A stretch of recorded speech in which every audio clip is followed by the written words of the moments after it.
In this video, we are going to study multicollinearity in Python using Spyder IDE. As you can see at the bottom of the screen, this is an educational video only and no professional advice included within it. Okay, so let's go into Spyder IDE.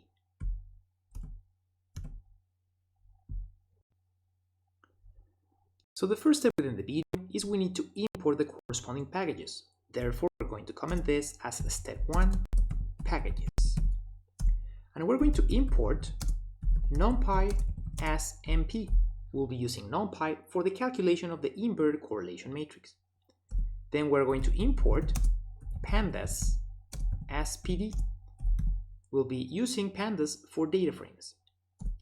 Then we're going to import Seaborn as SNS. We're importing Seaborn for the visualization of the inverted correlation matrix.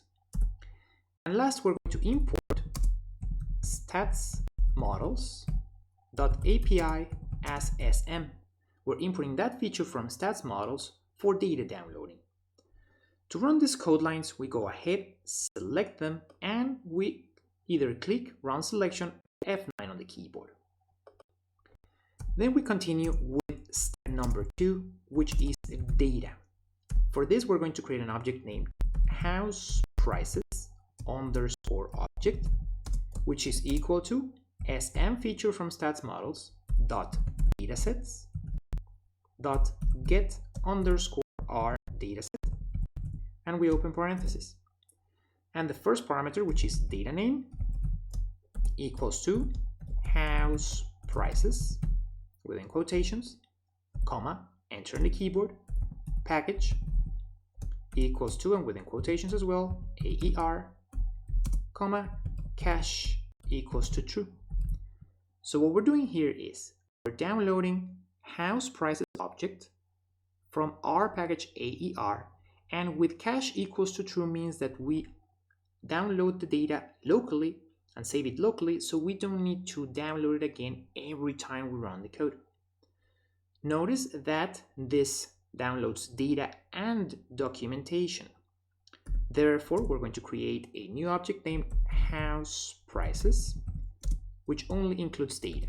Therefore, equals to housePrices_object dot data attribute. So again, to run these code lines, we go ahead, select them, and we press F9 on the keyboard. So notice here within the variable explorer of Spyder, we see the two objects being created, housePrices and housePrices object. This housePrices object includes data and documentation, and this one only the data. So let's go ahead and double click on this cell. And with this, we can visualize data.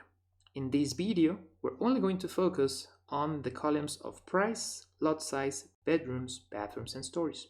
The reason for this is that we would have as an example a multiple linear regression in which the dependent or explained variable of price is being explained by the independent or explanatory variables of lot size, bedrooms, bathrooms, and stories.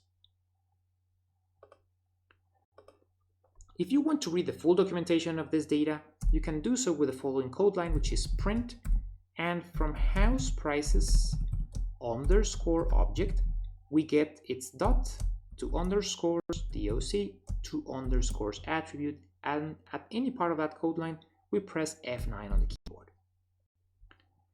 And here within the console, we can see the documentation, so we can scroll up.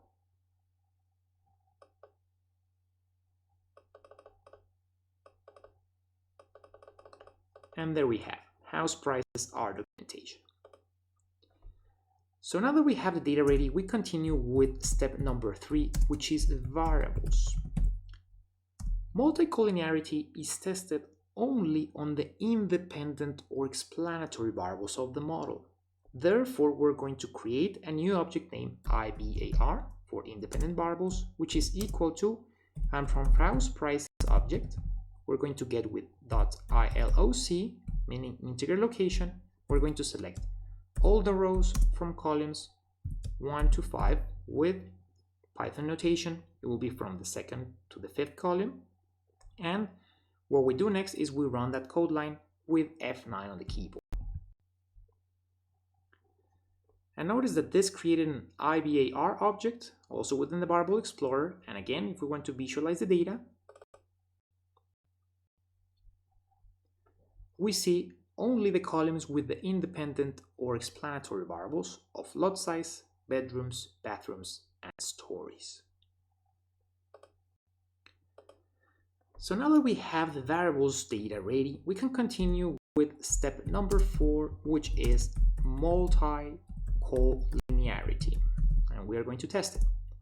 For this, we need to calculate an inverted correlation matrix. So we're going to create an object which is IVAR, independent variables, inverted correlation matrix, ICOR, which is equal to numpy or np dot lin alg dot imb, and within parentheses we have IVAR dot corr, open and close parentheses. So what we're doing here is, within parentheses, first we're calculating the correlation matrix of the independent variables, and with numpy lin alg dot imb we are inverting that corresponding correlation matrix. So the following step is we want to convert that into a pandas data frame. So we override it, IVAR ICOR equals to pdpandas.dataframe, and from its parameters, first we have data, the one included within the previously calculated inverted correlation matrix, comma, index names equals to the inverted independent variables dot columns, comma, and the column names, also those independent variables columns. So this will convert the inverted correlation matrix into a pandas data frame, and both the columns and the rows will have the names of those independent variable columns. So to do the calculation again, we select these code lines to run them and press F9 on the keyboard. And to visualize that corresponding inverted correlation matrix, we can go directly right here within the Variable Explorer, where we have the object as a data frame. So we go ahead and double click on this cell, and there we have the inverted correlation matrix. We can also close this and we can print it. So we go ahead and print the independent variables inverted correlation matrix and press F9 on the keyboard. And with that, we can visualize it within the console. And last, what we're going to do is we are also going to visualize it within its corresponding chart. So we'll be using Seaborn, therefore SNS, and we'll be using its heat map function. And within parentheses, we have the following parameters, which is data equals to, and within it we include the inverted correlation matrix, so IVAR, inverted correlation, comma, CMap equals to blues with capital B. So this is going to be a heat map with shades of blues, and ANNOT equals to true. So that includes the numbers of the inverted correlation matrix within the corresponding chart. So let's go ahead and visualize that inverted correlation matrix chart by running the code line. At any part of it, again, we can press F9 on the keyboard. And we'll see that it prints the heat map right here within the console. There we are. And we can also visualize it within the plots tab here within Spyder. So just double checking by scrolling up, we see that the values included here within that corresponding inverted correlation matrix are the same as the ones we have right here in the corresponding chart. For testing multicollinearity, we're going to focus specifically on the principal diagonal values. Those are the variance inflation factors for each of the independent or explanatory variables. Therefore, this one will be the one related to lot size, as we can see. This one, the one related to bedrooms, as we can see, and so on.